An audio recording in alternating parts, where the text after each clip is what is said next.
Hello, everyone. This is Bill Apter, and I just finished taping an episode of Count It Out with Mike and Tyler, or Tyler and Mike. They're brilliant hosts. You've got to listen. You've got to see. Count It Out. Yeah, I endorse it. They've got the After Chat seal of approval. Hey, everyone. It's Alexia Nicole, and you're listening to Count It Out with Mike and Tyler.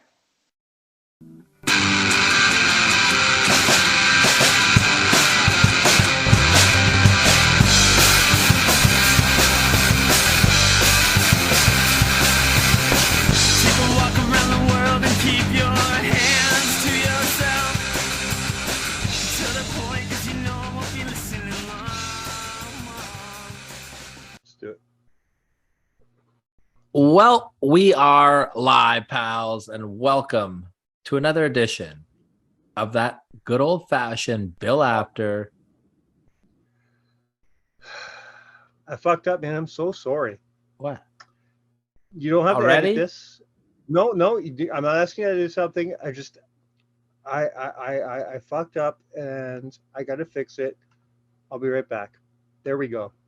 Sorry. Tyler, there we go. Go ahead. You interrupted my intro. Go ahead. For those of you that are listening to this on, hold on. Before I address what you have in the background, you asshole, allow me to finish because I have OCD. We are live, pals. Welcome to another edition of the Bill Apter Seal of Approved Count It Out with Mike and Tyler. My name is Tyler, and I am joined as always by asshole.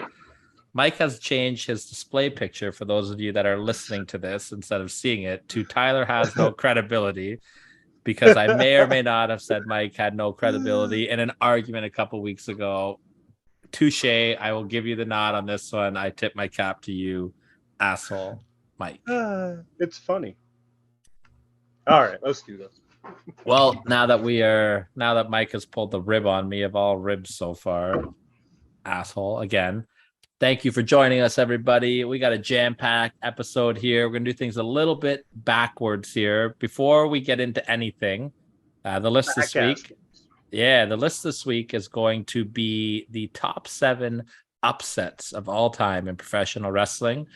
Before we get to that, and before we get to a hypothetical, which we're going to do after the list this week, and before we get to any of the news of the week, about a month ago, our good friend of the show, Mr. Adam Contant, how do you say his name? Contant. You're gonna get me to butcher it. Adam Contant, and it's okay because the guy that we're about to hear from also butchers his last name. Segue. He joined in on a live chat with Impact Wrestling star Sammy Callahan, and I've had this edited and ready to put on the show for 3 weeks, and for 3 weeks in a row, I have forgot to mention it. So let's hear from Mr. Sammy Callahan, and let's hear what Adam has to say about it. You ready for this? Let's do it. Adam Contant says, "Hey, Sammy, what has been the most difficult aspect on your recovery since injury?" The time. Like, the pain wasn't an issue. Like, when I broke my leg, if you see the video, I'm in a pretty calm mood. The problem was mentally, not being in the wrestling ring for almost a year, sitting on this couch that I'm sitting at right now, not being able to do crap because I couldn't walk. I don't think people really realize how big of a surgery I had. I had almost complete leg and ankle reconstructive surgery. I have 7-inch scars on both sides of my ankle where they had to go in because I broke my tibia and fibia. First of all, bam, they were like this. They broke and one went on top of the other. That's how bad my break was in my leg. Then in my ankle, I had a tri-lateral break, which means the ball socket of your ankle shattered into like 6 pieces. That's been the absolute worst part. It's just recovering from that and getting back to normal. I don't completely even feel that I'm even at 100% in my mind yet, but I'm still out there kicking ass, still beating up Moose, still beating up Macklin. And Macklin, he wants to say, oh, this is war now. You think I'm afraid of war? Death Machine ain't afraid of war. I'm definitely ain't afraid of Macklin. I ripped his shirt off last night, ate his lunch. I went, wham! One rip. That's how you rip a shirt. for me, Craig. Adam Contant says favorite pump up music or ritual for a particularly dangerous match. I am a old school music fan. I like 80s music, I like early 90s music. I'm not really into all the music genres coming out around today, but 100%.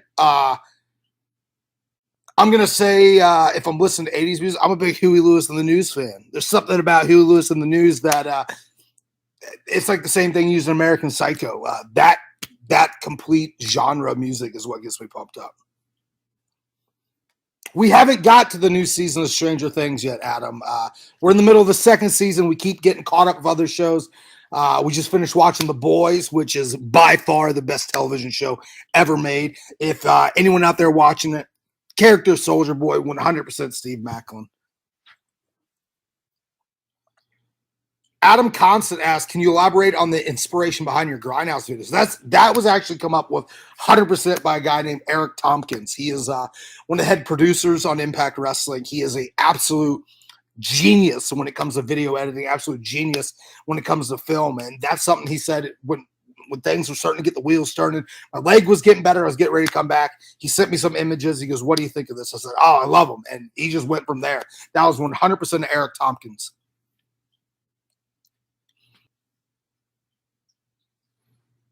Adam Costa says, what makes the Impact locker room different from all their locker rooms you've competed in? You've been everywhere, man. You've got some perspective. I think it has to be the family tie. Everyone there wants everyone to be successful. It's not like some locker rooms I've been in where it's been very, very political. It's been very cliquey. It's been very just people wanting to backstab each other. That's one thing you can – people say whatever they want about Impact Wrestling, but we have the best locker room atmosphere in all professional wrestling right now because it really is a family. We are the island of misfit toys. Maybe some people that other people didn't pull the trigger on when they should have. Maybe people that are trying to have a redemption story. Maybe people that are coming back to wrestling. Maybe people that never got opportunities. Impact Wrestling finds stars on a yearly basis. They make stars. But right now, the locker room, like I said, it's that atmosphere. Everyone wants everyone to be successful, and that's what makes our show so great. And that has been it for Sammy Callahan's Ultimate Insiders Q&A. I will be back again soon. Thank you all for joining it, but until next time, thumbs up, thumbs down. All right. As always, Mr. Impact Wrestling Adam with another home run. Can I say something, man? I love the Death Machine, man. The fucking draw, Sammy Callahan. Are you up on Impact right now? I know you're busy. You know, it's the only thing I keep up on. I haven't. Are you up on it? I haven't got to actually watch it. I've been watching a lot of YouTube clips. I haven't got to watch full shows, but I am following everything that is happening. It's the only show I watch every week. Impact is the only show I watch religiously. Great and a great call. And on every show, including the last I don't know if they call it pay-per-view, but last pay-per-view the last special they did, which was Emergence. Sammy's just on fire every fucking show. He is definitely one of their stars. He loves Impact. You can tell he loves Impact. 1000% he loves Impact. I'm loving this feud they're doing with him and Moose and throwing in Steve Macklin in there because Moose and Callahan are already established stars. They're both former champions in Impact. They're both, they can't go any higher in Impact than they've been. Uh-huh. So what are they doing? They're using their stardom to get over this kid, Steve Macklin, who I truly believe is going to be a massive fucking star in less than a year. So good on them, man. Good for you, Sammy, for really putting over Steve Macklin and the way you've been doing it. And man, I'll never say no to seeing Moose on my TV, right? So I'm loving everything they're doing with Sammy on Impact TV right now. And thanks for doing that for us, Adam. We love that. Absolutely. And let's stick with the topic of Impact for a little bit here before we get into the list and a couple other things. I want to talk about a little bit of pros and I want to kind of have a little bit of a conversation / not debate, but more of a conversation about Impact as well. I want to talk first of all about their roster. And I want to talk about the way that they're presenting their roster to me, I know a lot of people, and I think you might be one of these people, and correct me if I'm wrong. I don't want to put words in your mouth. A know lot of you're gonna people, they get frustrated with the, this person's gone, type of Yeah. roster. And to me, I don't hate it as much because I feel like it keeps things feeling fresh. And it reminds me know like you're the old school territory. You know what I mean? Like Yeah. they bring guys in, like Morrissey was a great example, big cast, right? They brought him in for like 6 months to a year, got him over, put somebody over, and then he was gone. You know what I mean? It was kind of like, Jonah was another guy like that. I like when they do stuff like that. They still have their core group that they keep on, and it's just a good way to keep things feeling fresh. I understand that. I do. And in a small part of me agrees with you that it's great, because for a while I like that. I like that you're going to put people on short term contracts, and you got your people that you put on longer contracts, and everybody else goes on short term contracts. And for a while I kind of like that. The problem with me personally as an Impact fan, I get far too attached. I really do, to certain people. So the most recent person to be like, not let go, but to have their contract expire was Tennille Dashwood. Yeah. And I personally believe that Tennille Dashwood was one of the highlights of my Thursday nights. Absolutely. She I love really Tennille was. Dashwood. I love that tag team, but Madison's gone as well too, so it makes sense. And Caleb's gone as well, so it makes sense. But it's hard for me. You brought up Morrissey. I was finally getting to the point where I really enjoyed him. I fucking hated him in WWE, and I really didn't enjoy him for his first good stint in Impact. By the time he became a face, I'm like, you know what? I could get behind this. This guy could be the face of this company. He could be that man. Like I like the idea of seeing this guy against Moose. Like this is fantastic. And then he was gone. That's my problem with these. Like a lot of them are 1-year contracts. Yeah. That's my only problem with these 1-year contracts, because for me as a fan, I don't think I'm nearly as fickle as 95% of wrestling fans out there, but I am a wrestling fan, so I've got to be a little fickle, right? No, absolutely. So the fickle part of me takes a long time to invest into somebody. And the only problem with Impact is by the time you've got me, by the time you really grab me and I'm into you and I want to love you, you're gone. And that's the way I've been for a long time. Look at the people in WWE. I mean, there are people that people have been invested in and loved for a long, long time that I'm just getting into now or got into way too late. Prime example is The Miz. Yeah. I despised The Miz for years. I now think he's one of the best wrestlers to come out of the WWE in the last 2 decades. I know you haven't been watching a lot of WWE lately, but have you seen his new gimmick? I didn't see his new gimmick. I know that wasn't he like abducted by fucking Dexter? Yeah. So Dexter Loomis. But before that, for the last couple months, they did like an angle where he got like hit in the balls or something, and Maurice was like, he's got big balls. He's got big balls, and he's got it like on his tights now. Like that's like his full on gimmick now. That's great. A lot of people are giving him credit for them moving to PG to TV 14, saying, well, they can't do that on a PG show, so they had to move it up. Obviously, that's bullshit, but I like the rumor. It's a fun rumor. But he's my prime example of guys that it took me a long time to get invested to, and now I would be devastated if Miz left. Miz will never leave. There's a lot of guys like that. Sami Zayn, I loved El Generico. Okay, I loved El Generico. It took me a while to get into Sami Zayn. If Sami Zayn left tomorrow, I'd be devastated. Yeah, I get it. Okay, so now put these guys into Impact. Can you imagine? Like, it takes me years to get into these people. By the time I get into it, and all of a sudden you pull them away from me. I'm heartbroken because this is. I don't know. I can't put myself in the shoes of the wrestling fans, but the way I watch my wrestling, I'm very emotionally involved. Yeah. That's what I like about my professional wrestling. You can shit on sports entertainment all you fucking like, but to me, that's what it always has been.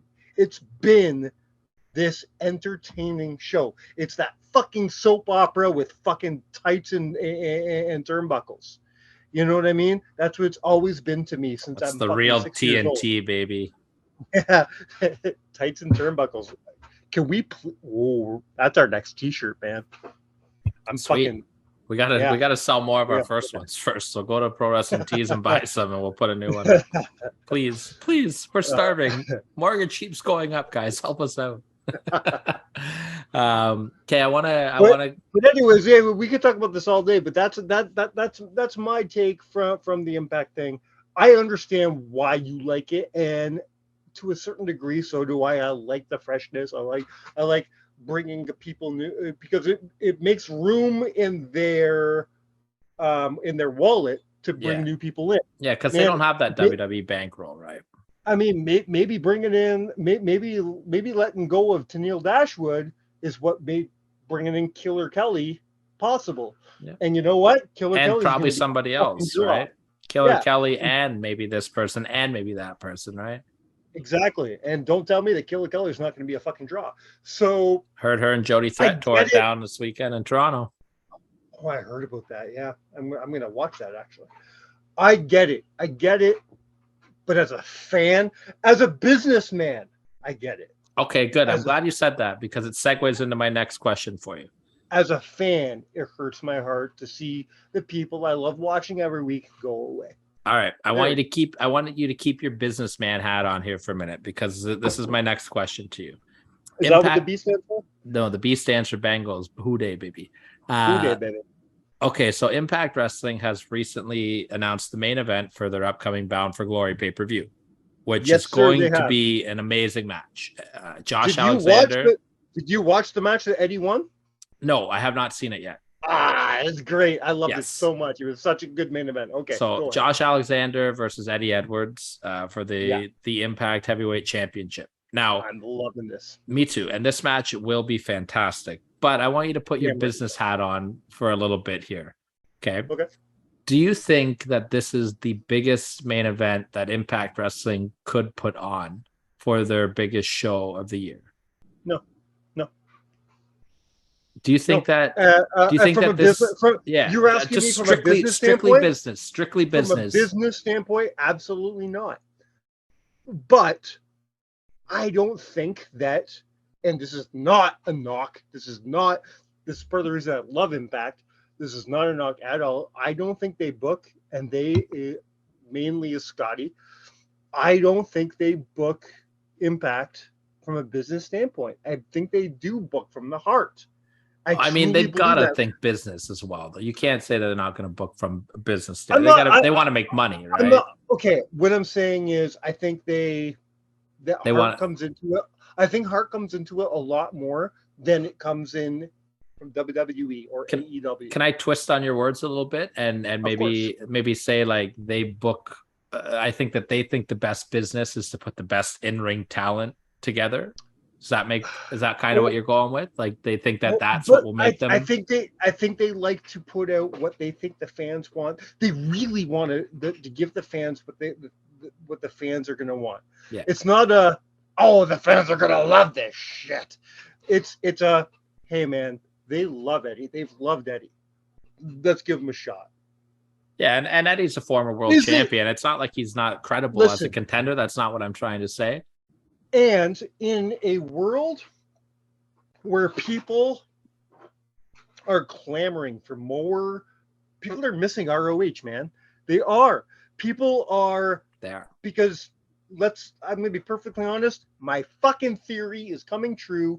I knew we couldn't trust Tony fucking Khan with ROH. He's fucking it up. That's another thing for another day. I truly believe he's fucking it up. I don't think He he's had hasn't a even chance signed to the- fuck it he's up a- yet. No, because he doesn't even fucking own it yet. Yeah, He well, hasn't yeah, signed- he hasn't signed the fucking papers.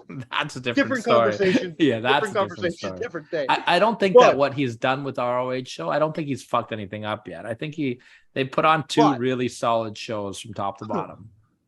I mean, I'm watching Bandito and fucking Ray Horace fucking tear it down in Impact. They're doing better ROH matches than fucking than AEW has. I With don't know. that- Did you watch the Briscoes 2 out of 3 falls against FTR? Like I said, ROH matches. FTR ain't ROH, baby. Now, Well, they are though. They're the tag champions. but they're not. Well- They're not. They're AEW ROH. They're WW. They're WWE CW. Anyways, Fair, you know what I mean? kind of. Yeah, it's different. ROH is done now. Until he, and so was he. Yeah. CW. Yeah. But anyways, my point is, in a world where people want to see more of ROH, AEW, I don't think is giving us exactly what we want. I think Impact is, and Impact understands that we want more of that. Eddie Edwards is fucking ROH. Absolutely. No More. He's Triple Crown champion, man. Honor No More is such a phenomenal stable right now. Very underrated. Because it's so underrated. It's one of my favorite things in professional wrestling right now, because they're giving you that ROH thing, and while shitting on ROH, which they're not, but it's like, oh yeah, fuck ROH, but they're giving that love to ROH at the same time. Yeah, And but I'm loving it's almost like 100%. they've evolved away from that, as like they came in as ROH Yes. and now they've evolved Yeah. into an Impact faction. I like the way they did that a lot. Exactly. They did it so smartly. And they've made Eddie Edwards into the best heel star he can possibly be. Absolutely. Eddie has been a great face in Impact for the last several years. I agree. Eddie's feuds against fucking Moose, against Sammy Callahan, have been legendary. But we haven't seen this Eddie Edwards. So to see this Eddie Edwards go up against Josh Alexander, as a fan, I'm extremely excited.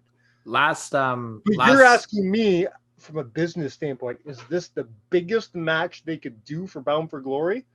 The answer is an emphatic no. Fuck no. They could do a lot better. The last business question I want to ask you then, and we've talked about this for many years.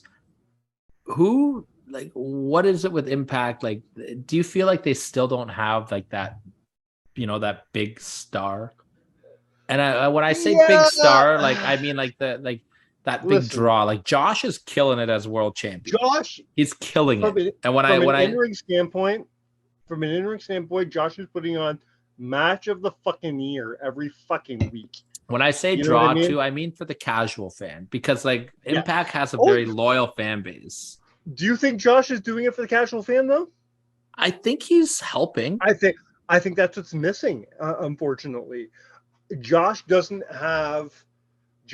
the Bret Hart of 2022. But he's like the 92 Bret Hart. It's that one little thing missing. I'm not saying Josh's promos are horrible. They're not. They've been really good lately. But I'll tell you when I love Josh the most. When I love Josh the most is when we put him in those face-to-faces. Yeah. His contract signing with Eric Young a few months ago. Yeah, and then this one, I watched that one and the Shelley one. The one he did with Shelley was fantastic. Golden. Yeah. Josh is hitting home runs. And so was Shelley, and so was Eric. You know what I mean? And Scotty, I love that Scotty comes out for those, because I'm surprised he doesn't have to hide his boner. Scotty's out there being like, look what I've done. Look what I've done. They've really done a great job turning Impact around. The greatest stars, 100%. Scott should be more proud of himself than even Triple H. Well, you know what? That's a great segue. I want to talk about Monday Night Raw. I did something this week that I haven't. I watched a fair amount of it. I have not watched WWE in a long time. I didn't. And it was in our backyard. It was 20 minutes away from us. We didn't go. You texted me saying, "Oh fuck, I think we should have went to Raw." Yeah. And I'm like, what the fuck could they have possibly done to make you think I was going to spend that kind of money on nosebleed seats? And it was expensive. It's like $80 Canadian. So that's like that's like $12 American. But for nosebleed. Yeah. I was like, what the fuck could make you think that I would want to go to that show? And then I Googled it.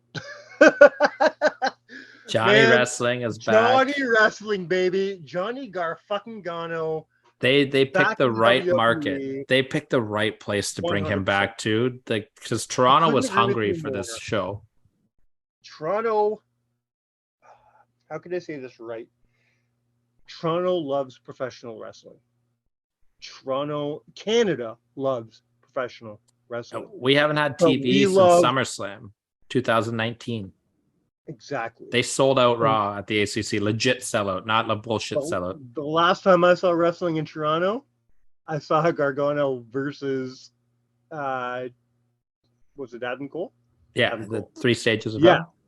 Yeah. I was at the tag team match live that he referenced on Raw as well, and it's one of the greatest live matches I've ever seen. It's one of the best matches in history. You're talking about Takeover 1 or Takeover Toronto? I actually in my basement I have the plaque from that with a piece of the ring canvas on it. You know, and that's another reason why that's the best market to bring him into, because that man is responsible for 2 of the best takeovers in history, and both were in Toronto. Do you want to know what I really liked about the Gargano re-debut, though? Now, just bear with me for a minute here, okay? WWE fans, the majority of WWE fans, probably don't know a whole lot about Johnny Gargano because WWE fans aren't necessarily NXT fans. Do you get what I'm saying? Okay. Main roster. I understand what you're saying. I don't think I agree with you, but I know what you're saying. What I like though about and when I say they're not NXT fans, I don't think that people are following that product a lot. It's just like when NXT had their black and gold heyday. I think they were at that point in time though. I think a lot of them were like more than 60% were. I don't know. I feel like at that time period, like the NXT fans were watching NXT and not the main roster, and the main roster fans were like, there's like that really weird WWE main roster loyalty thing. When some of them came over to that main roster, though, you knew they were watching. I don't know. Well, it depends on how they got debuted. If it was the night after WrestleMania, that's not a WWE crowd, right? You debuted them in, I don't know, fucking Columbus, Ohio on a Monday in September, and they get a pop, then okay, they're watching. You know what I mean? But what I like that Gargano did is he came out and he introduced himself. For those of you that don't know who I am, and I that goes a long way for me because like he's been gone. He hasn't been gone that long, but he's been gone long enough to. But if you're not watching NXT, you're just seeing this guy come out and being like, "Who the fuck is this guy?" You know what I mean? I really like the way that they're bringing these guys in. You know, the way that they're doing Dexter Loomis, I think, has been really good. 100%. I could not agree with you more. Yeah. So I gotta say, apparently Loomis's accomplice that attacked AJ last week was a local guy, one of Santino's boys. Yeah. So yeah, I'm not gonna sit here and say, oh my God, Triple H is saving the WWE, because I think it's way too soon to say anything like that. However, there's a lot of positive momentum in the WWE right now, and they're doing a lot of good things. And hey, man, 100%. they got me to put on my TV and watch some Monday Night Raw. So that's what the whole plan. That's what the whole. And of course, I had to watch I'm Edge hoping to fight. get there myself. I had to watch Edge and Priest fight because I'm an Edge guy. So once they finally fucking break off that third hour and give me a 2-hour show, I'll probably start watching too. Camera angles. I didn't feel sick watching Raw either.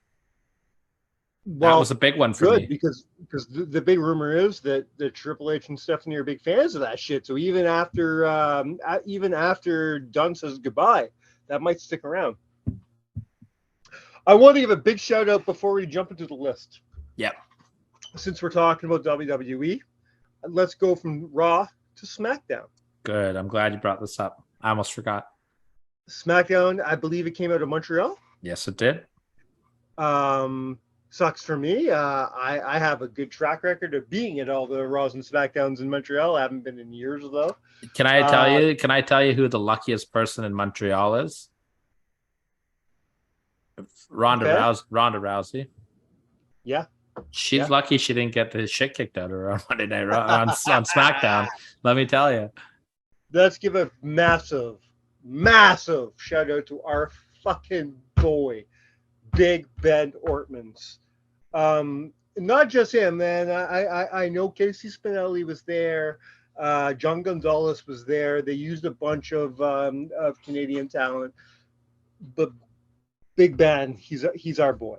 He's ours. He belongs to Count It Out, baby. We love Ben.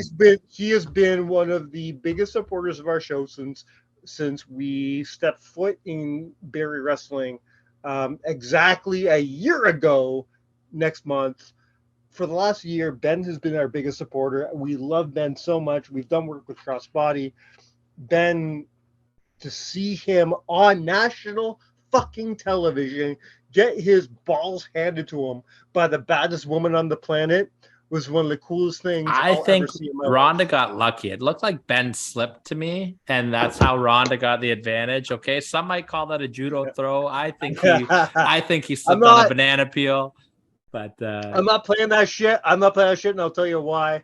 I'm giving it to Ben for his fucking amazing acting, because people don't give enough credit to wrestlers for their acting abilities. Oh, he was great. His facial expressions His facial good. expression was some of the best I've ever seen. You truly believe she was going to rip that arm off and feed it to him. You truly believe that. He was so fucking good. Yeah, and I just want to say, like, from a personal standpoint, like, just, you know, the conversations I've had with Ben and just the advice he's given us here and there, and just getting to talk to him as a human being.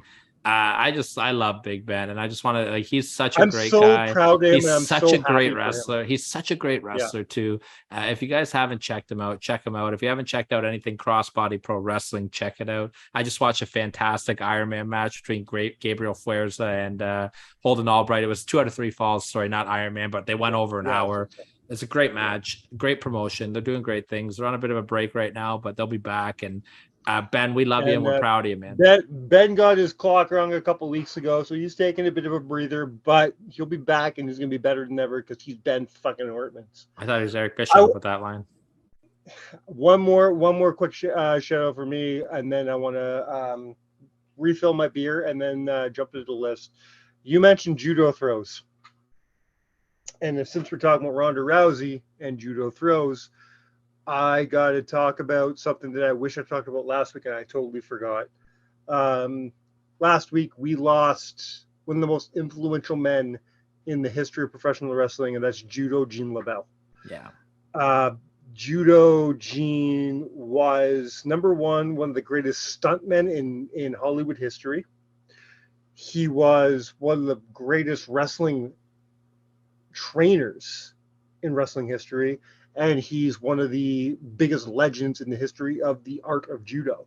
He trained both my personal favorite wrestler, Roddy Piper, and his protege, Rowdy Ronda Rousey. Mm-hmm. Both will tell you until the day they die that Judo Gene was one of the greatest people they knew. I say this with a lot of heavy heart because less than 2 weeks ago, I texted you saying, "Hey man, I just emailed Judo Gene LaBelle."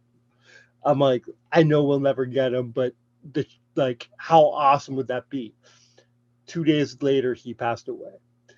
So, you know, it was just like, fuck. The man was like 98 or some shit. Like, I honestly don't know how old he was. He was very old. He was in his 90s.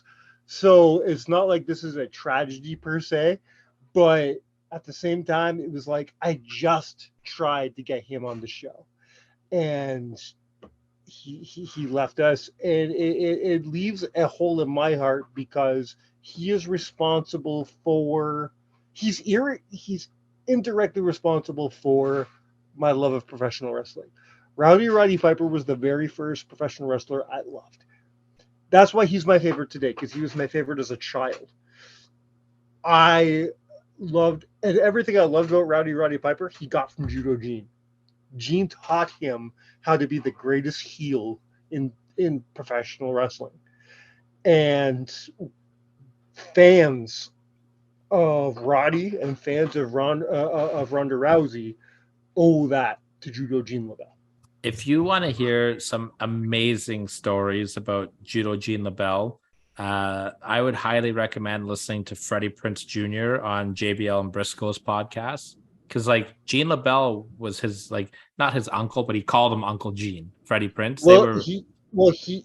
He helped Freddie Prinze Sr. with his stunt work. Yes. Gene trained I haven't Freddie heard. Prinze. Yeah, I haven't heard that interview, but that makes sense. It's so funny. Yeah. He tells all the stories about beating up Steven Seagal and all that stuff. The other thing I loved about Gene LaBelle was what he used to do with Ronda Rousey's fights, where he would sit there with the stopwatch. Right? Every fucking fight. And then that's when they first started getting into UFC. I was watching Ronda's fights, and I would see Gene there. And I remember I was sitting there with my buddy Cooter, and I look over and said, "Is that fucking Judo Gene?" Great name. Well, his name's Mike Coots. Shout out to Mike Coots. Shout out to Cooter. But I call him Cooter. I've called him Cooter for fucking 15 years now. But I looked over. I looked at Cooter. And I said, "Is that fucking Judo Gene?" And he goes, "I have no idea what the fuck you're talking about." So I fucking Googled it, and it was Judo Gene. I started laughing. I said, "Shit, that makes so much fucking sense to me," because she was just like, she wasn't calling herself Rowdy Ronda, but the name was getting around. And I'm like, that makes so much fucking sense. And I looked at Cooter. I'm like, do you know who he trained? He trained Roddy Piper, and then that got my buddy Cooter back into wrestling and shit, which was awesome. But anyways, I digress. We love Judo Gene LaBelle here at this show. Tune in December, because I guarantee we'll be talking about him again when we do our year-end show. We always do. He'll be on the unfortunate list I put together, those we lost throughout the year, and I've been working on that actually the last couple of weeks. So, however, we've been rambling far too long. Let me go fill this fucker up. You can't see that. Ooh. I'm gonna fill up my drink. I'm gonna do the whole list without you. List. Well, that would be an upset. I see what you did there. It can't be counted out unless the drinks are full. I'm topped up. Mike's topped up. Are you ready? Not yet. I gotta show you how I topped up. This is really cool. I know I showed you this a couple weeks ago. I've been saving this for doing a recording. It's cool but not cool at the same time.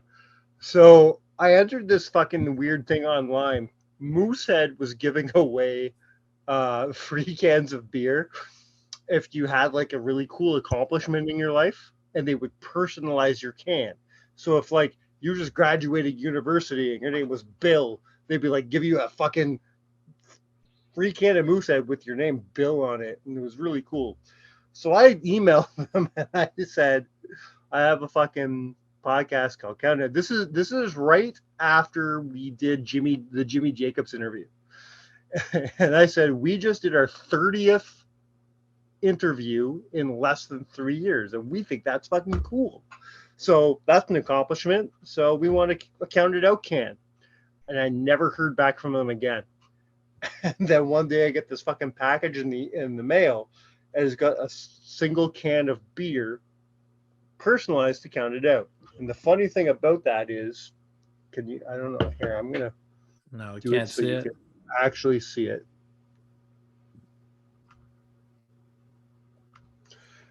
And the fucked up thing is, it's written with a fucking Sharpie. Amazing. I could have done that myself. Absolutely amazing. Well, how about real quick? We talk about one other accomplishment that I'm really proud of, and that would be on Saturday, September the 10th, Barry Wrestling's Back to School 8 with Josh Alexander and Santino Marella on the card. And on the show poster, the Counted Out logo is on there. That's our first time being on a wrestling poster.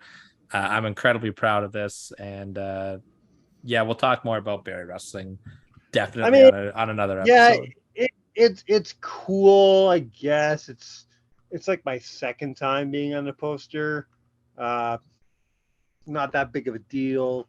WrestleMedia was on a poster a couple years ago. It's all right. Who? Cool for you. I'm proud of you, man. It's an accomplishment for you. I'm proud. Oh, easy now. That's it. We're getting onto my list here. I'm getting antsy. I'm nervous. This was Big upsets, baby. This was the hardest list I think I've done. In a long time. I don't think we explained why we're doing this backwards. We weren't supposed to fucking go off like we did. We're doing our hypothetical after the list this week. Reason being is because this week, Tyler will be counting down the top 7 biggest upsets in wrestling history. I want the hypothetical to be I want to pick a couple of those matches and say what would happen if that upset didn't happen. However, if we did that before, it would probably ruin Tyler's list. Yes. So we're going to do this list. I'll move through the list pretty quick because I'm excited for that hypothetical. Me too. Let's get right into it then. My number 7, I went back and forth between 2 matches on this for 4 days, right up until we went off air. I'm excited because I know what your 2 choices are. I even asked your opinion, and I never do that. I have no idea what you picked. I'm excited to hear what you finally landed on. I'm sticking with my gut, and I'm going to June 2nd, 1987. The Honky Tonk Man upsets Ricky the Dragon Steamboat for the Intercontinental Championship. This is an upset. I'll tell everybody what the other option was going to be. It would have been Rugged Ronnie Garvin upsetting Ric Flair for the World Heavyweight Championship in Detroit, Michigan. Which was my number 7, yeah. Yeah, and I really went back and forth. And for me, here was my deciding factor. Ron Garvin was more over at this time than the Honky Tonk Man. This is before Honky really got over as a top heel. Honky was a lower... What year are we talking here? This is 87. This is 3 months after WrestleMania 3. So if you look at where Honky was at WrestleMania 3, he was... just turned heel, just fighting Jake the Snake Roberts in a throwaway match with a small build to it, leading up to it. Honky was like a low and mid card heel at this point.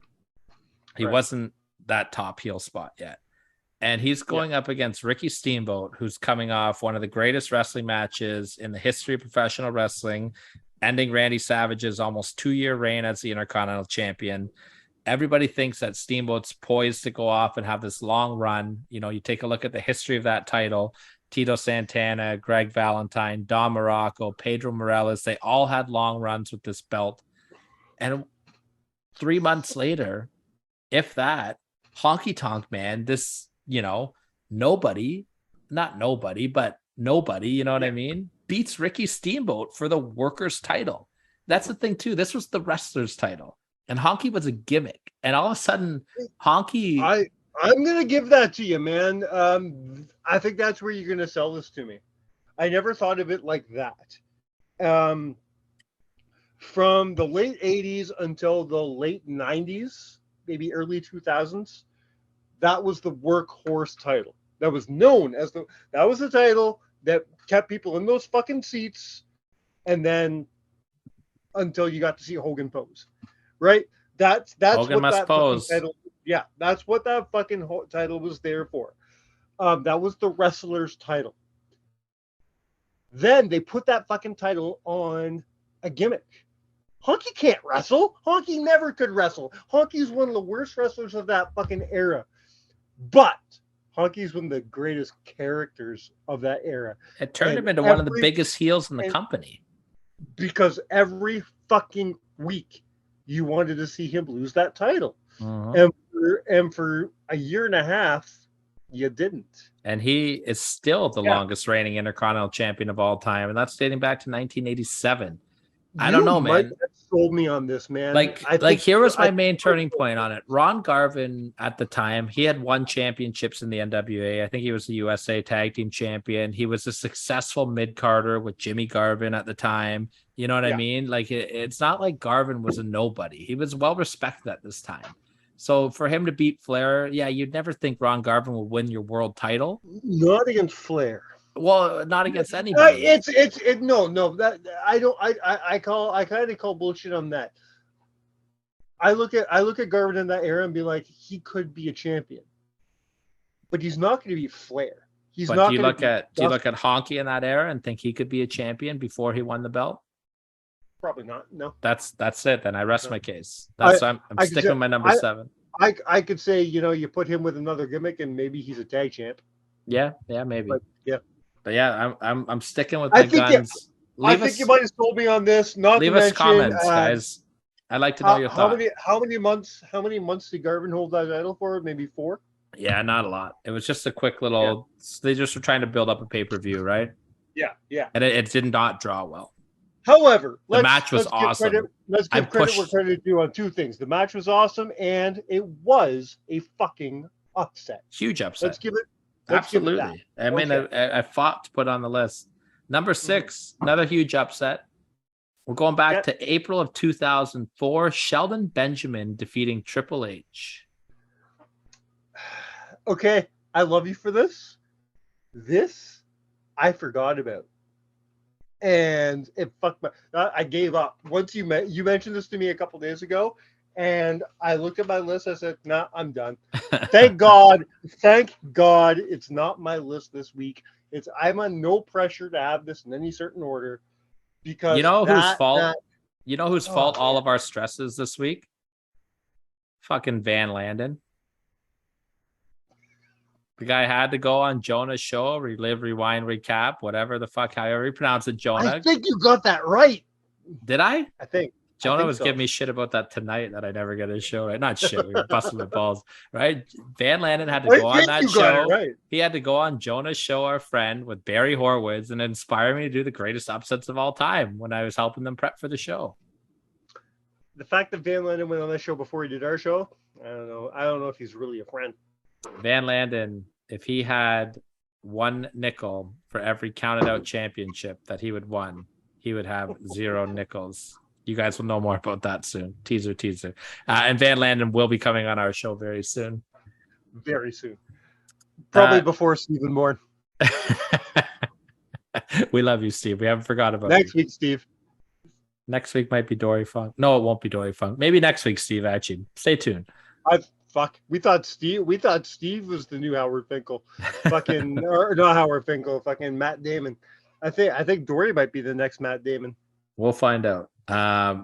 Triple H versus Sheldon Benjamin. This match, obviously. Can you explain to me why this is your number 6? Because I think this is massive. I think this is, like, to me personally, I think this is like a 4. Yeah. So explain to me why this is number 6. I mean, Sheldon Benjamin was already having a pretty good run by this point. He was kind of tapering off a little bit at this point because the world's greatest tag team was kind of floundering. They were done with Angle, but Sheldon had been in a main event push already by this point. Had he had that match against Shawn Michaels yet? No. That match would never have happened without this match. Because that match put that motherfucker on the map. This match is what put him on the map. As a singles. I don't know if people remember this match the way they remember the Michaels match. Do they remember the match or do they remember the spot? They remember the spot 100%. And just like most people remember this upset. Not you, apparently, this week. Fuck, man. It left my brain. I totally forgot about this. Was my original number 2, and I just kept moving it up and up as I did more research. I don't blame you. I want to know why it's your number 6. I just think that the other upsets on my list had a more long-term effect that was more of a shock value. This was a shock. By you saying that leads me to believe that I have no idea what the fuck's on your list. Yeah, there's some crazy shit. I got some really good deep cuts. But yeah, I don't know. Hunter did a great job putting Sheldon over, and 100%. Sheldon got a great run out of it. Wait, you mean King Shovel? You mean the guy who buries everybody? You mean the guy who only cares about himself? That Triple H? Yeah, Is that the guy? This was Are you after sure? Barry. Yeah, burying Triple H was like 2001. It's a that's fucking year. It's like he buried Scott Steiner. Poor fucking RVD, Scotty Steiner. RVD, Kane, Bubba Ray Dudley, Booker T. He hurt a lot of people that year. He hurt a lot of people. Jericho. None of those names you just mentioned suffered that big. They were never gonna be the man. There was potential for a couple of those guys. You're telling me right? So Scott Steiner was gonna be the face of WWE? No, but I don't think Triple H buried Scott Steiner. I think Scott Steiner buried him. I think Scott Steiner buried himself by not being able to work a 20-minute match. I love that you said that. I love you so much for saying that, and I look forward to the hate mail from my buddy Matt Zuckram. Listen, Matt, Steiner didn't bring it. Send it straight to me. Now, I think that program was booked terribly, and they should never have been booked to go 20 minutes twice. No, but you got to be able to go 20 minutes to be a main eventer in any company.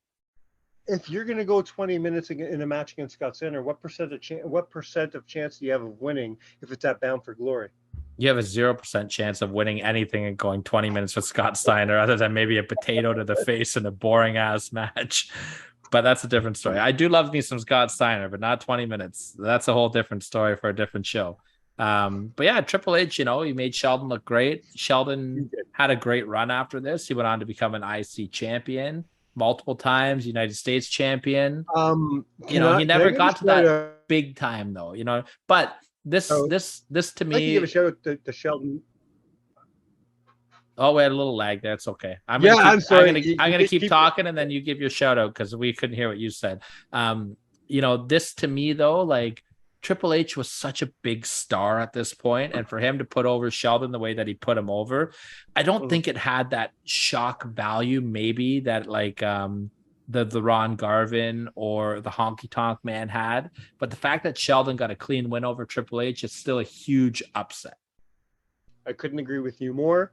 My quick shout out was just to Shelton Benjamin. I think the gold standard is one of the most underrated gimmicks ever. I fucking loved him in that heel gimmick. All right, buddy. All right, you got me. You got me. What's your number 5? Number 5, I'm taking us back to the year 2009 at the TLC pay-per-view. Sheamus defeating John Cena for the World Heavyweight Championship. All right.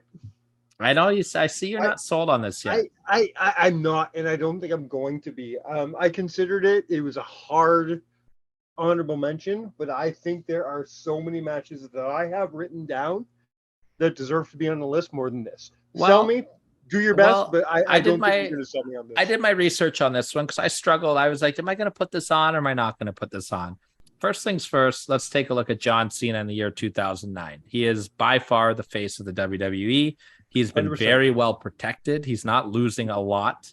You know what I mean? Unless it's to a guy like Randy Orton or Triple H. You know what I mean? He's not just losing to anybody. This match happened 2 months after Sheamus debuted on the main roster. Mm-hmm. He was doing some shit in ECW before that. He was a lower mid-card guy feuding with Jamie Noble, who happened to win a battle royal to get a table match against Cena. Nobody thought that Sheamus was going to win the world title at this point in his career against John Cena. Maybe nobody thought that this pasty ginger was ever going to be the world champion. Well, but he did beat Cena for the world title during probably one of the highest points in John Cena's career. This was a huge upset that shocked a lot of people. Yeah. Does it make you sad to know? Because at one point in time, and this is the point in time, both Triple H and Vince McMahon were extremely high on Sheamus, and they saw nothing but star potential in the man. Does it kind of make you sad to know that kind of seems to have gone away in the last 6 years? I think Sheamus is getting a huge push even to this day. Sheamus has always got a good spot on the card. Do you think he's ever going to get another run? It wouldn't shock me if he did. I don't know if he would. Like he's not going to be the guy to dethrone Roman Reigns. You know what I I mean? mean, the last time I gave a shit about him was when he was part of my favorite tag team of that time, and that was the Bar. Here's Ever the thing. ever since the Bar went away, I haven't given a fuck about Sheamus. Here's the thing with Sheamus. Sheamus, he's not the guy that's going to be the face of your company. He's not going to be Roman Reigns or John Cena, but he But why? is. It's But just why? because not everybody He's got- can be. He's got the charisma. He's got the energy. He's got the talent. He can main event. He's A lot of proven people that. have that stuff. He's not a guy that is, drawing people. He's not that guy that draws John Cena money. He's not John Cena. He can't be. You know Well, what I mean? no, but you can't compare him to John Cena. Well, yeah, we're Not talking every- about being the face of a Yeah. company. He's not a guy that's ever going to be the face of the company. But you can list all the face of the companies, and 99% of them aren't John Cena. I mean, Fucking Bret Hart and Shawn Michaels were both the face of the company at one point in time, and guess what? Neither of them are John fucking Cena. that's why they're not on my Mount Rushmore of WWE. Right. Yeah. Right? That Bruno, makes sense. Bruno, yeah. Hogan, Austin, and Cena. Mhm. Those are the four faces of the company. And now Roman is the face of the company, or kind of like, but he's not on that level either. You know what I mean? These are special guys. Sheamus- Roman, I'm going to say, is at the point now. I think Roman is rivaling Rock. Yeah, I'm right there with that. I think Roman is at Rock level. It's going to take something really big, and I don't see it happening. I'd say push him up to that Cena level. I'd say is that like Triple H Rock level.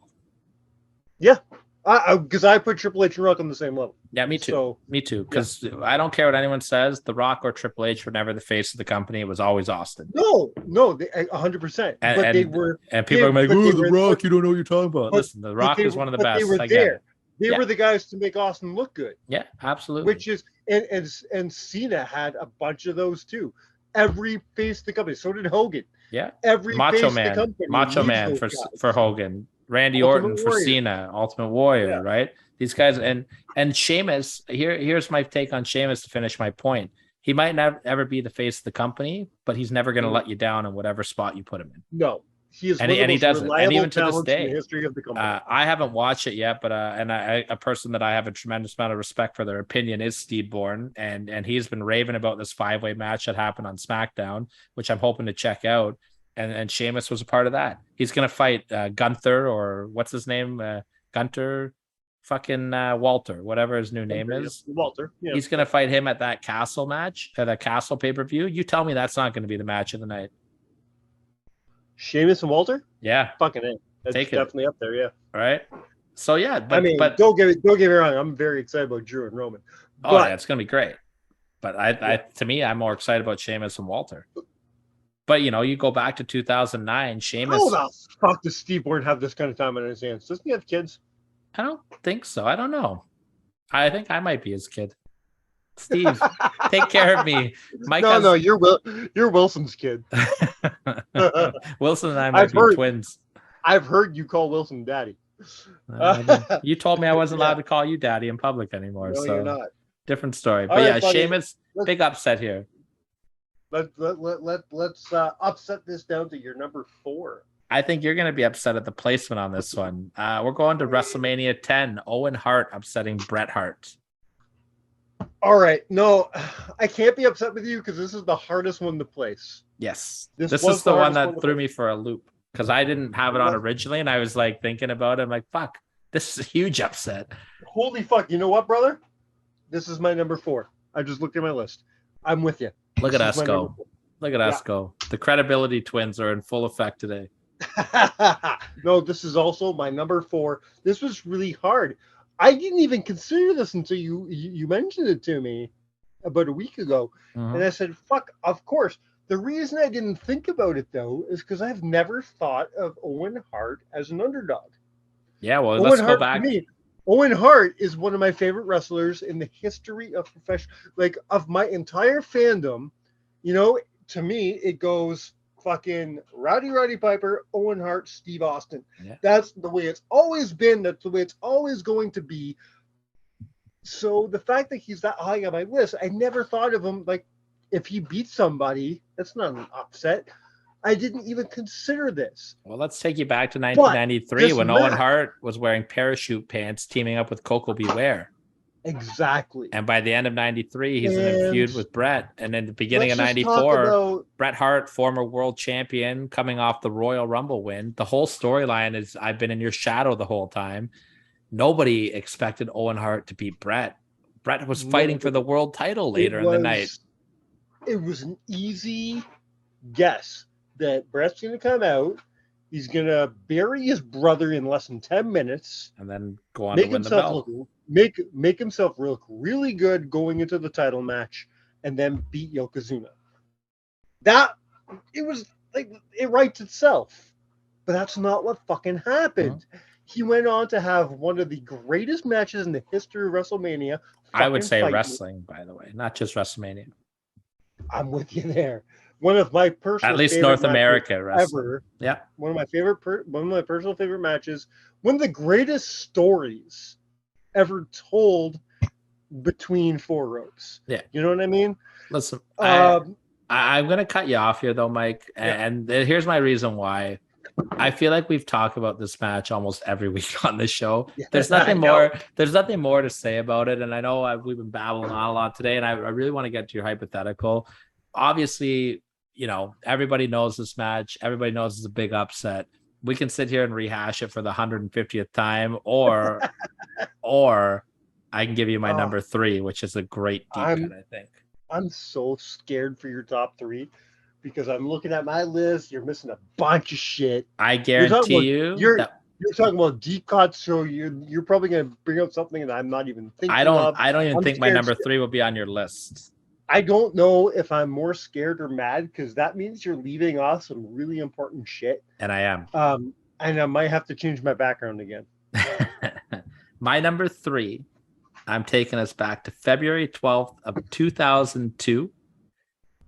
Sorry, 2012. February 12th, 2012. New Japan Pro Wrestling's New Beginnings event. Okada upsetting Tanahashi for the New Japan Pro Wrestling Heavyweight Championship. Now, wait before you give me your disapproval. No. I'm not disapproving. I wasn't watching New Japan in 2012. Okay, so you're gonna have to fucking carry this. I didn't get back into New Japan until I'm going to say 2016. Okay. So this is all on you, man. Let me, I actually took notes on this one. So let's go back a month before this to the Tokyo Dome, January 4th. Okada has his first match back in Japan after a 20-month tour of America, where he had such barn-burning runs in Impact Wrestling as Kato, or whatever the hell his name was, right? Yeah. Okada was not lighting the world on fire at all by this point. His return to New Japan at the Tokyo Dome was the debut of the Rainmaker character.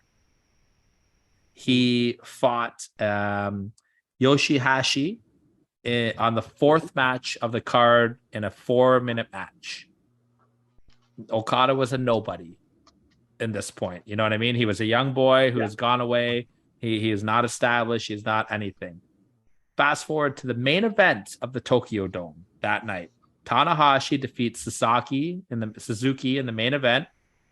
And then who comes out and challenges him but Okada? Like that would be the equivalent of like Austin Theory being called up from NXT before anyone knew who he was, before he had the selfie gimmick, and just walking out and being like, "Hey, Roman Reigns, I'm gonna fight you now." Okada had been the champion for just under 400 days by this point. It was so ridiculous that when he challenged him in the ring, the fans actually laughed. And then fast forward 1 month later, February 12th, and Okada beats Tanahashi in what New Japan calls the upset of the century, ending his 404-day reign as the champion. It was a record title run by this point, and Okada is a megastar after it. I don't have a lot to say because, like I said, I'm not watching New Japan at this point in time. I don't think I've seen this match. all I can do is base things on. I know a lot about Okada of the last, since 2016. I also know a lot about Tanahashi since 2016. And to me, in my brain, Okada over Tanahashi is not even close to a fucking upset. But You at know what I this mean? point, this is But I wasn't Tanahashi. watching in Yeah. 2012. Okada I was can't a nobody picture- at this point. I can't picture Tanahashi ever being that over Okada. Because to me, Okada, almost anybody beating him at this point is an upset. Yeah. Tanahashi. So at this point, Okada is, in 2022, Okada is the Hulk Hogan of New Japan. and at this point, Tanahashi is Hulk Hogan and John Was Cena he, mixed though? together. Yes. Was Oh my he God. Yes. really? Yes, Mike. Tanahashi. I'm not was- calling you out, but I find that so hard to believe. Tanahashi was the face of New Japan Pro Wrestling. He was the guy carrying it through the dark ages, bringing it back up into the golden thing that we got to know about it. And this is the equivalent of a young boy beating fucking Mike Tyson. This is Buster Douglas beating Mike Tyson. You know what I mean? Like, this is a massive upset. I actually gave this consideration for my number one. Wow. This is shit on you huge. because I don't know. I'm not going to shit on you because I don't know enough. But here's all I'm going to say. I'm looking at my top 7. You just did your top 5. You still have 2 more to go. Mm-hmm. Of my top 7, there's 6 matches you haven't mentioned. Yeah, I 6. could make a whole 6 other fucking matches. Mike. So I could make a whole little other top 7 list and not have any of these matches on it, and it would still be acceptable. I am so thrown off right now. I'm not going to say this match doesn't belong on your list because you have no idea how big Tanahashi was and how little Okada was at this point. I'm going to do my research and I'm going to watch this match in a few weeks. I will send you a link, okay? I have a link for you to watch. We might revisit this in a few weeks. All right, how about this then? So I can give you my opinion. How about I scratch off one that I know is on your list for my number 2? How about that? I would hope your number 1 and your number 2 are on my list, but right. that doesn't Number 2? excuse the other 4. Well, we'll talk about it. Number 2. All right. We're going to May of 1993, the 1-2-3 Kid upsetting Razor Ramon. This was my original number 1. This is my number 3. Okay.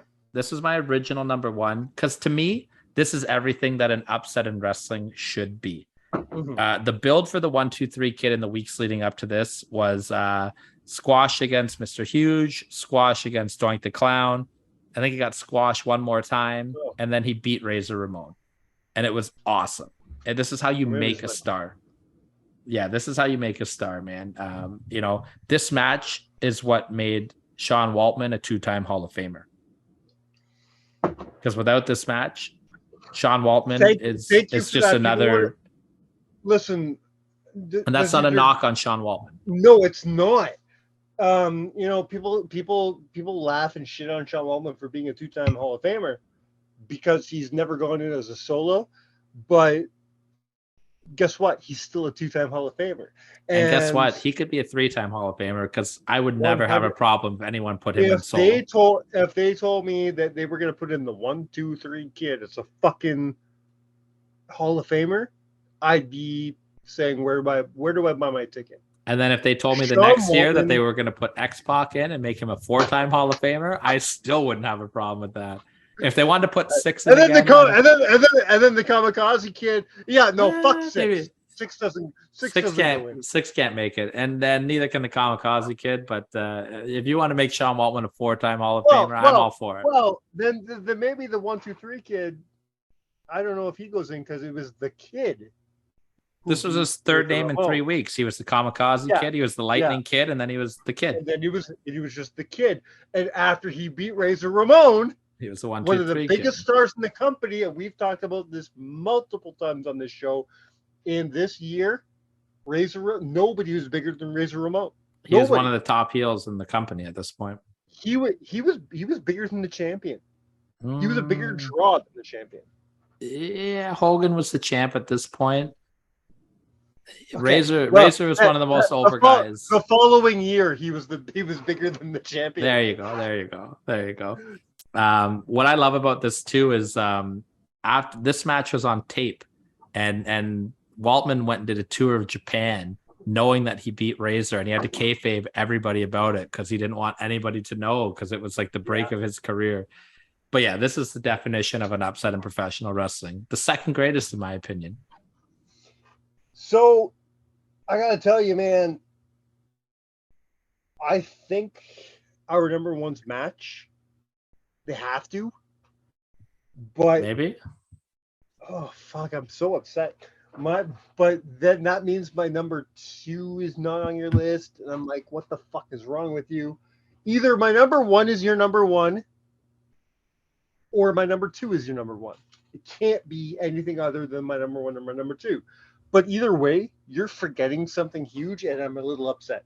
Well, we'll talk about it. Well, rip the Band-Aid off. Let's do it. Taking us to January the 18th of 1971. We have Ivan Koloff upsetting Bruno Sammartino for the WWF World Heavyweight Championship. This is my number two. The best way that I can describe this to a modern day fan, let me just say, Bruno was in he was on a 7-year run as the World Heavyweight Champion. Take that in for a second. 7 years, over 2,000 days as the champion. This would be the equivalent to the modern day of like Roman Reigns losing the world title to like Jinder Mahal or Baron Corbin.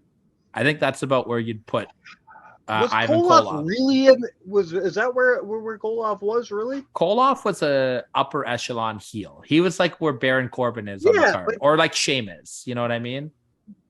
All right. He wasn't, you know. But he wasn't. They're not building the company. But he wasn't Drew McIntyre. He wasn't Drew McIntyre. However, the company was different at the point where it was a rotating door of heels that would come in every few months. It was like how Impact does now, right? And what they did through the 80s with Hogan, they would just feed people to Ivan, but to Bruno. Yeah, but then they would be out of the company, right? They fed Bruno. They fed people to Bruno. Yeah, basically, what would happen is they would bring in a heel. They would feed him some job guys for a little bit. Then they would give him a guy like Chief Jay Strongbow, and then they would give him the chip. You know what I mean? Like but Ivan Koloff was the last guy that you'd think was going to beat Bruno. If you want to hear more about this, no, give me the segue. All right. Well, if you would like to know what really happened that night from someone who was there that night, our Uncle Bill was there, baby. Uncle Bill Go back in the archives. Check out our interview. And if you don't want to watch the whole interview, go on our YouTube page under our playlist, under Counted Out Shorts. I have this exact match clipped, the footage from the match with Bill talking about it.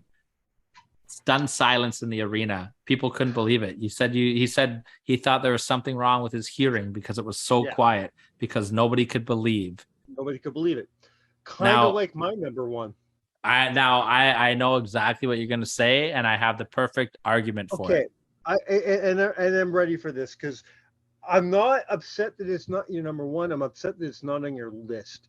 And I'll tell you why. Tell the people what you think. You have some fucking work to do here, man. Yes. My number one obviously is Brock beating Taker. Okay. And the fact that at WrestleMania, right? At WrestleMania, obviously. Yes. Because it's not, the upset wasn't him beating Taker. He's beaten Taker. That's because it's not him. That's because this match isn't an upset.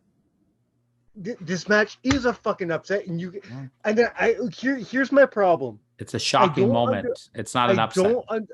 I don't understand how you can say this is not upset when you have personally talked about this match as being one of the most important and most shocking moments in history. Yes, shocking. But that's what an upset is. An upset is when an underdog beats a competitor and shocks people. At WrestleMania, anybody facing the Undertaker is an underdog. Brock Lesnar is never an underdog to anybody. Brock Lesnar. He is at WrestleMania. Brock Lesnar has beaten the Undertaker multiple times before. So when Brock Lesnar beats him again, hold on. when Brock Lesnar beats the Undertaker again for the 10th time, it's not an upset. It's a shock. It's a shock that it happened at WrestleMania. And it is, if we were doing a list of the most shocking moments in wrestling history, this would be my number one with a bullet. However, Brock Lesnar beating the Undertaker is not an upset. That is my justification for not even having this as an honorable mention. I'm going to give it to you. I don't agree with you. Fair. I'm gonna put that flat out. I don't agree with you. I think our definition of upset is different from each other. Like to me, an upset is the Honky Tonk Man beating Steamboat. They got the exact same reaction that Koloff got from beating Bruno. But for totally different reasons. No. Yes. It was a guy. This is an upset because it's a guy that they weren't expecting to win, and he won in okay, maybe it wasn't for the fucking title, but it was for a title. It was for that fucking. It was the reaction. The reaction was the shock. At this point in time, the streak is just as, if not more important than the WWE World Championship. The streak was the biggest draw in WrestleMania history, as far as I'm concerned. And I don't think anybody expected it to end at this point. Nobody expected, not only Brock, anybody who beats Taker for that title is going to be an upset. Anybody. Anybody. I don't know, man. I don't think that Brock beating him is an upset. I think it's a shocking moment. Because Brock had beaten Taker before. I'm not mad that it's not your number one. I'm mad that it's not on your list. I think it deserves to be on your list. If it was a list of, I think it's. I'm gonna say some harsh words here, man. I think it's disrespectful for it not to be on your list. Hey, you know what? Let's leave it to a vote to our people listening. Is this an upset or is this a shocking moment? Because to me, it's not an upset if the guy's been beaten multiple times. And by saying that, I think you're splitting hairs. How? I think upsets are shocking moments. There are shock elements to upsets, yes. But in this situation, Brock Lesnar beating the Undertaker isn't an upset. It's shocking that the Undertaker lost at WrestleMania because Brock had beaten the Undertaker at least seven times on TV by this point. But the best of the best of the best of the best. The best people in professional wrestling have tried to beat him at WrestleMania and failed. Shawn Michaels couldn't do it. Triple H couldn't do it. But Shawn Michaels has beaten the Undertaker before. Doesn't matter. Yeah, and so was Brock Lesnar. All these guys who couldn't. I would say it's more of an upset. This is what I'm talking about. It's the fact that it happened at WrestleMania. I would say it's more of an upset that Brock beat Taker in Hell in a Cell in 2002 than him beating him at WrestleMania in 2000 whatever. I think that's kind of bold. I'm not going to argue, but I think it's bold. That's the upset. He'd never beaten Taker by that point. He was in Taker's match. Taker was the veteran. At this point, they're both seasoned. Yeah. You know, that's my take. This wasn't an upset to me. If you told me Brock Lesnar beats the Undertaker, I'm like, yeah, okay, he's done it 6 times before on pay-per-view. He beat him in a biker chain match, Mike. Way more devastating than a WrestleMania match. I hate you so much. Sometimes. Biker chain. I can see that I'm not going to win this argument. I'm not even going to come anywhere to it. So you put up the Tyler has no credibility backdrop all you want. I want to hear comments on this one. I'm going to send polls out. I want to ask people about this. Is this an upset or is this a shocking moment? Because they are drastically different things. Barry Horowitz beating Skip is an upset. I really want to get to our hypothetical so we and then wrap it up. But before we get to I do want to mention a few matches that I truly believe that you left off. Yeah, I want to hear it because I probably have them in my honorables. Yeah, obviously you couldn't not. The most glaring omission I think that you left, and I think it should have been in your number 5 through 7 spot, 5, 6, or 7, was Santino over Umaga. I put consideration into it, I think that's massive, man. I just looked at the other matches on those points. Sheamus beating Cena, Triple H and Sheldon, and Honky, Steamboat, or Flair Garvin, and I just thought they were bigger moments than Santino. Okay, I just think it's one of the best moments that television show has ever seen. I agree. I love that moment as well. I just think the other upsets were bigger. Yeah. I got Sheik over Backlund.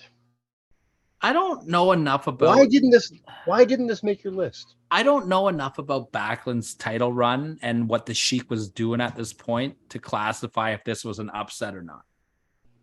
I just didn't. I mean, Backlund had that belt for like fucking. I think it was 2 or 3 years. He had it, maybe 4 years. Yeah.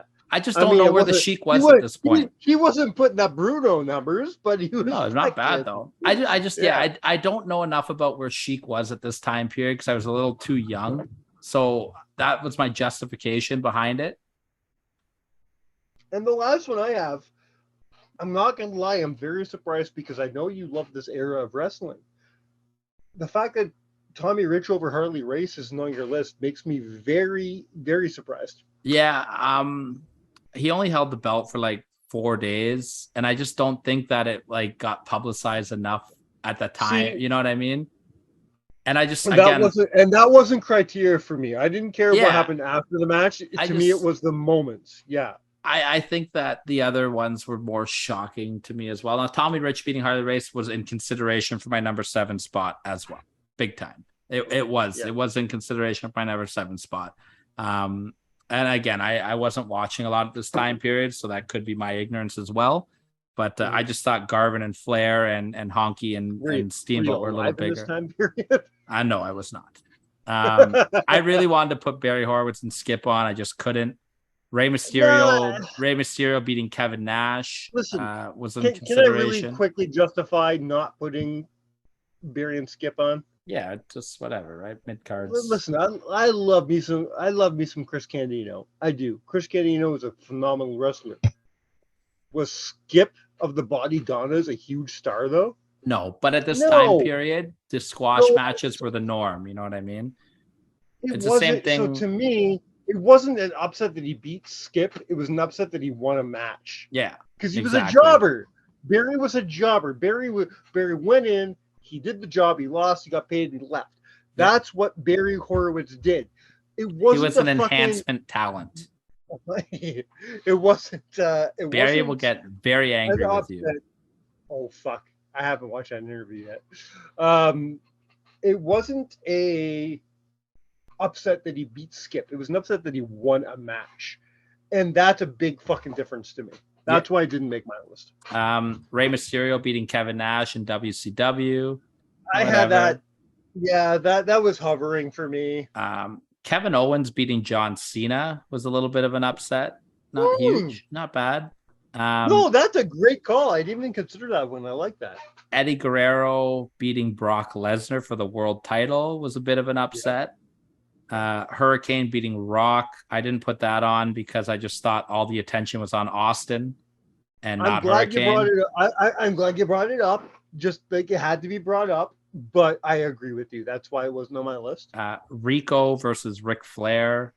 Nobody gave a fuck. I don't remember that. This one almost made my number 7, and it was Mikey Whipwreck beating Steve Austin and the Sandman. Oh, okay, yeah. Triple threat match. Yes. We talked about Steve Austin. We talked about Flair Garvin. We talked about Rich Race. Vader. I got one. Okay, go ahead. Vader squashing Antonio Inoki in his New Japan debut and causing a riot was almost on there. Jinder Mahal beating Randy Orton. In the same breath of you talking about why the Hurricane Rock thing didn't work for you, because it was Steve Austin who won the match, that's the same reason why Maven and Taker couldn't make my list. Yeah, Maven and Taker. How about this one? Ron Simmons beating Vader for the world title. That was a pretty big upset. And Steve Bourne gave me this one, which I thought was good. Kelly upsetting Beth Phoenix for the Divas Championship. I thought was a fun little one. But yeah, that's my list. That's my honorable mentions. I don't want to go on too much longer because this is going No, marathon we time. We went way harder than I thought we would. But you want to pick a let's couple throw of it- these let's- and play your Let's what if throw a game, couple out, man. Yeah. and they can be honorable mentions too. 100%. It's gonna have to. Let's start with the most obvious. Let's go Bret and Owen. I If don't Bret think, beats Owen at WrestleMania 10, what happens to Owen? I don't think Owen sticks around the company much longer because where do you go with him after that? You know, I think he's turns into like what Rick Martel would turn into. Owen based his character, like he went from the Rocket to being like what The King of Hearts. Like he based the King of Hearts character off of being better than Bret Hart, and like that's what he was up until 1997. You know, that was his character for years. So Let me ask you agree one with then. Let me ask you one then, because you're very big on this one. I want to go back with Brock and Taker. What happens if Brock doesn't beat Taker at WrestleMania? Doesn't make a difference. Exactly. Gives a shit. Taker would lose to Roman. Upset to me. Taker would lose to Roman, and Brock would still go on to be the most dominant guy going, right? My point was that anybody losing to Taker at WrestleMania to me was an upset. I get it. That's all that was. I get it. All right. Well, that's yours. Mine. Let's go to Santino and Umaga. If Santino doesn't start his career like that, does anybody give a fuck about Santino Marella in the year? I mean, Santino, like he won. Anybody who didn't watch this, I just want to go back because we do have some younger listeners. If you don't know what the fuck we're talking about, Anthony Corelli is a Canadian Italian wrestler from Mississauga, Ontario. And where were they in Toronto that night? Oh no, they're in Italy. They were in They Italy. were fucking in Italy. They were in Italy, and Tony had been working. What is it? OVW or FCW? OVW. OVW, yeah. Yeah, he was working OVW, which was the developmental program back then. And they said, okay, we're going to bring in the main roster, and here's how we're going to do it. And Umaga was massive at this time. Umaga was a big star. Umaga was the Intercontinental champion. And he had, in my mind, the greatest manager of the modern era in, see if I can remember his name properly. Armando Estrada. Fucking love this guy. And Vince was out there too with him. Oh, newly bald Vince McMahon. And they basically made this this challenge saying anybody in the crowd could come out and face the champion. And here comes this guy, this just random dude from the ground, Santino Marella. For those who don't know, that was a big nod to Gorilla Monsoon, whose real name was Gino his last Marella. name was Marella. Marella. His nickname was Gino. So Gino Santino Marella. So he comes out and he faces Umaga and he fucking wins. He fucking wins. With and help, then he goes big on, time help from Bobby Lashley. Of course. But he still wins. And he's the Intercontinental champion. And he goes on to a very successful career. Very successful career. However, now here's where we play devil's advocate a little bit. His run as the IC champion flopped. Was, yes, 100%. But his run in the WWE was fantastic. He did go on as after he dropped the title, he evolved that Santino character. You know what I mean? So I think if he would have came through several evolutions. Yes, but if they would bring him in with a Santino like character, he probably would have still got over. However, I think that the name and the evolution, I don't think without this moment he gets there. I don't think without this moment he gets there. Not to that character. No, and that's why I'm saying that this upset is so important to his win. Mm-hmm. He comes in the Milan Miracle. That was such a great fucking nickname. It was. He didn't hang on to it very long, but it's a great nickname for him in the beginning of his career.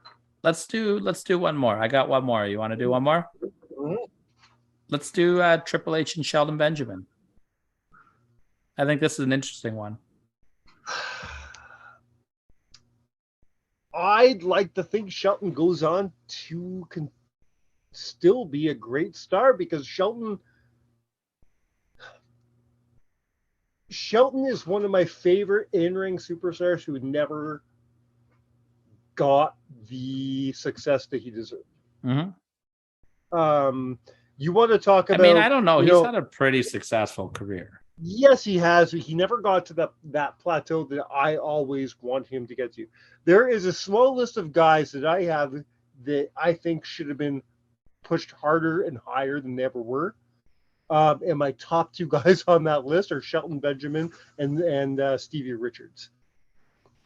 Okay, so those are the two guys I'm like, WWE never fucking did right by them. Is that to say that Shelton Benjamin didn't have a successful career? Shelton Benjamin had an amazing career. And if we were to talk to Shelton right now, I guarantee Shelton would be like, I love my career. Yeah. But in my mind, he could have been world champion. He could have been. He should have been. I don't know if I see it. I don't know if I see it. As a fan. That's just me as a fan. Yeah, fair. Me seeing him win the Royal Rumble and then going in as the underdog to WrestleMania, to me, I think that's a fucking great story. I would have much rather seen him win a Money in the Bank and have a short run cashing in, personally, if they were to give him a run. Because of his talent, I say no matter what, he's going to be a star. Is he going to be an IC champ? This match against Triple H, I think so. I'm not saying this match didn't help him, but I'm saying it happens anyways. That's my take. Fair. Well, guys, I think we've covered pretty much everything. You got any more? You got anything else you want to talk about? Nah, man, we could do this forever. I mean, we probably forgot a bunch of upsets that I'm sure Rob will text us about. I want to know. I want to hear your guys' feedback. Leave us some comments if you're watching this on YouTube, or leave it on our Instagram. What do you think? I specifically want to know about Taker and Brock. I'm really interested to hear what everybody thinks about that. We missed a bunch of upsets, actually. Yeah. Every time my boy Young Jay Lee loses a match, it's an upset. Gotta shout out Young Jay Lee, baby. Yeah, he's the best. All right, man. Well, I got nothing more to go with. It is 2:00 in the morning. I'm still at work. I still have to edit this and post it tomorrow. Yeah. My God, hours of work to do here. You'll be done. You'll be done that before I'm even home. So no, it takes 4 hours to save the video. The things we do for you people, we love you. Buy our shirts. Take us home. If you don't own a fucking shirt, go to www.prowrestlingtees.com. Buy a fucking shirt. God damn it. Take us home so you can go home. I just want to. Yeah. Great shirt. All right. On behalf of that beautiful T-shirt behind me, and the beautiful T-shirts coming up, I've been talking to some designers. We might have a couple new T-shirts coming. Fingers crossed. And behalf of those beautiful Bengals that you have on your shirt right there. Ooh, day, baby. We have been motherfucking Counted Out. Cheers.